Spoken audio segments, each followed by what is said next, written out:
Soma's baking and cooking থেকে আমি সোমা বলছি। আজ আপনাদের সাথে শেয়ার করছি একটা পাবদা মাছের ঝোলের রেসিপি। পাবদা মাছের ঝোল আমরা নরমালি পাতলা ঝোলই করে থাকি, হয় জিরে ধনের গুঁড়ো দিয়ে করি, নয় সর্ষে বাটা দিয়ে করি। কিন্তু আজকে আমি জিরে ধনের গুঁড়ো দিয়েও করিনি, সর্ষে বাটা দিয়েও করিনি, একটু অন্যরকম মশলা ব্যবহার করে করেছি। অন্যরকম বলতে আমাদের হাতের সামনে যা থাকে তাই দিয়েই করেছি, কিন্তু মশলার একটু পরিবর্তনে কিন্তু ঝোলের টেস্ট কিন্তু অনেকটা বেড়ে যায়। রোজকার একঘেয়েমি থেকে একটুখানি রোজকার একঘেয়েমিটা একটু কাটিয়ে ওঠা যায়। তাহলে চলুন দেখে কি করে করলাম। এখানে পাবদা মাছ নিয়েছি 6 পিস। এগুলো কিন্তু দেশি পাবদা, খেতে কিন্তু এগুলো খুব স্বাদ। অল্প একটু নুন ছড়িয়ে দিলাম, হাফ টিস্পুন মতো। অল্প একটু হলুদ ছড়িয়ে দিলাম। নুন আর হলুদ দিয়ে মাছটাকে মাখিয়ে নিচ্ছি।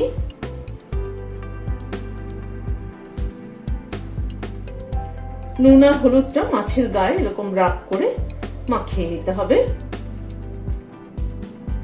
এবার এটাকে সাইডে সরিয়ে রেখে এখানে একটা আলু আর একটা ক্যাপসিকাম নিলাম। আলুটাকে প্রথমে লম্বা লম্বা করে কেটে নেব।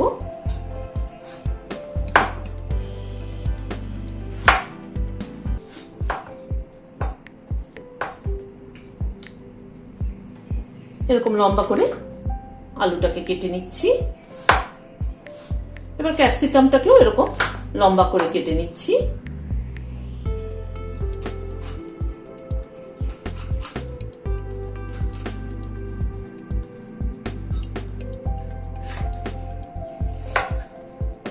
আলু আর ক্যাপসিকামটা কেটে নিলাম। এবার চলুন রান্নাটা শুরু করি। গ্যাসে একটা কড়াই বসিয়েছি, সরষের তেল দিচ্ছি। তেলটা গরম হয়ে গিয়েছে। এখানে একটা পেঁয়াজ হাফ করে নিয়ে রিং রিং করে কেটে নিয়েছি, পাতলা পাতলা করে, সেটা দিয়ে দিচ্ছি।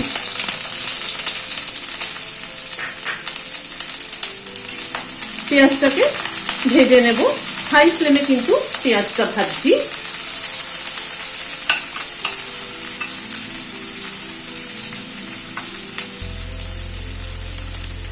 পেঁয়াজটাকে হাই ফ্লেমে লাল করে ভেজে তুলে নেব। পেঁয়াজটা ভাজা হয়ে গেছে, তুলে নিচ্ছি। কড়াই সাইডে একটু নিয়ে তেলটাকে একটু চেপে ঝরিয়ে নিচ্ছি। পেঁয়াজটাকে ভেজে তুলে নিলাম। ওই তেলে এবার মাছটাকে ভেজে নিচ্ছি।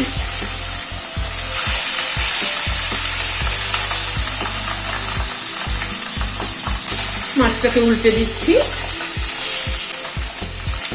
মাছটাকে উল্টে পাল্টে লাল করে ভেজে তুলে নিলাম। একটু সাইডে রেখে তেলটাকে একটু ঝরিয়ে নিচ্ছি।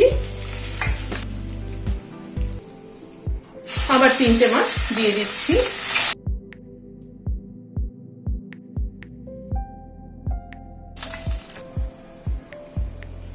ওই তেলে আর অল্প একটু তেল অ্যাড করছি। অল্প 2-4 দানা মেথি প্রথমে ফোড়ন দিলাম। এই মেথির ফ্লেভারটা কিন্তু, মেথিটা প্রথমে দিলাম এই কারণে যে মেথির ফ্লেভারটা যেন ভালো মতো ঝোলের মধ্যে আসে। তারপরে অল্প কালো জিরে দিলাম। কালো জিরে মেথিটা থেকে একটা সুগন্ধ বেরোনো অবধি অপেক্ষা করব। গ্যাসের ফ্লেমটাকে কমিয়ে রেখেছি। এবার এই আলুটা যেটা কেটে রেখেছিলাম সেটা দিয়ে দিলাম। আলুটাকে আমি একটু বয়েল করে নিয়েছি। আলুটাকে প্রথমে ভেজে নেব ভালো করে।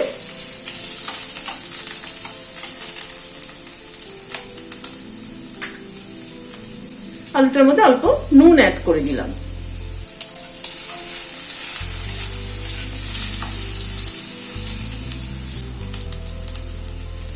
আলুটাকে লাল করে ভেজে নিলাম। 1 টিস্পুন আদা বাটা দিলাম। এখানে 3টে কাঁচা লঙ্কা বেটে রেখেছি, সেটা দিয়ে দিলাম। সামান্য একটু গরম জল অ্যাড করছি।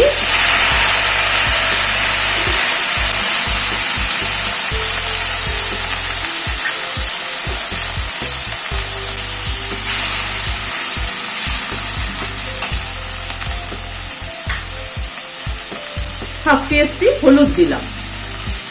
মশলা কিন্তু সেরকম খুব একটা কিছু ব্যবহার করব না। হাফ টিস্পুন নুন দিলাম। সবগুলোকে আদা, কাঁচা লঙ্কা, নুন, হলুদ সব মশলাটাকে একসাথে একটুখানি নাড়াচাড়া করে নিচ্ছি।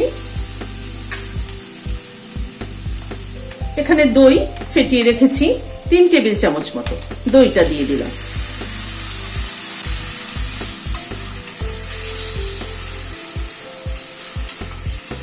দইটাকে একটুখানি কষিয়ে নেব।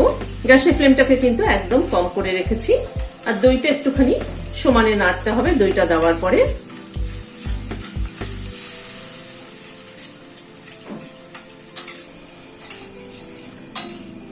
দইটা দিয়ে একটু নাড়াচাড়া করে নিলাম মিনিট 2 মতো।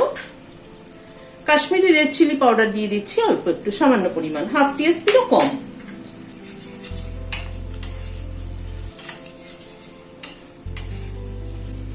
এবার ক্যাপসিকামটা দিয়ে দিচ্ছি। ক্যাপসিকাম কিন্তু বেশি কুক হয়ে গেলে খেতে ভালো লাগে না, সেই জন্য ক্যাপসিকামটা লাস্টে অ্যাড করলাম। ক্যাপসিকামটা দিয়ে একটু নাড়াচাড়া করে নেব।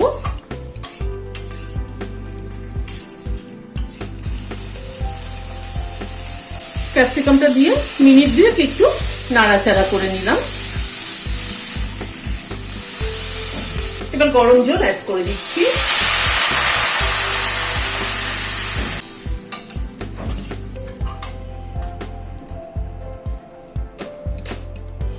একটু ঢেকে দিচ্ছি, ঝোলটা একটু ফুটে ওঠা অবধি অপেক্ষা করব। গ্যাসের ফ্লেমটাকে বাড়িয়ে দিলাম। মিনিট 2-3 মতো ঝোলটা ফুটলো, ঢাকাটা খুলছি। এবার মাছগুলো অ্যাড করে দিচ্ছি।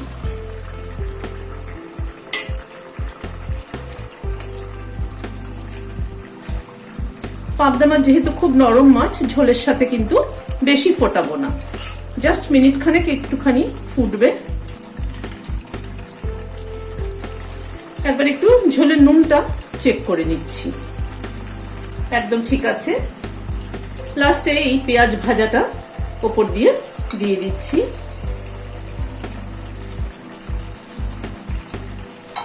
দুটো কাঁচা লঙ্কা মুখটা চিড়ে দিয়ে দিলাম।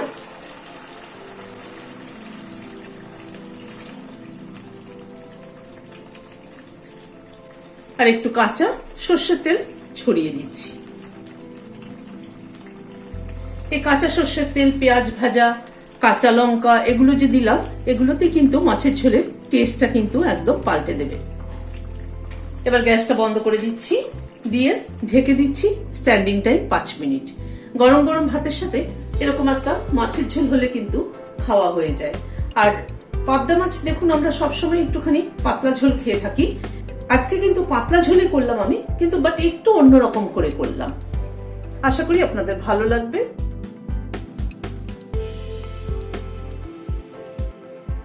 আজকে আমার এই মাছের ঝোলের রেসিপিটি আপনাদের কেমন লাগলো আমাকে কিন্তু কমেন্ট বক্সে জানাবেন।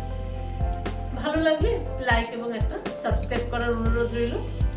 আজ তাহলে এখানে শেষ করছি, দেখা হচ্ছে আবার পরবর্তী ভিডিওতে। নমস্কার।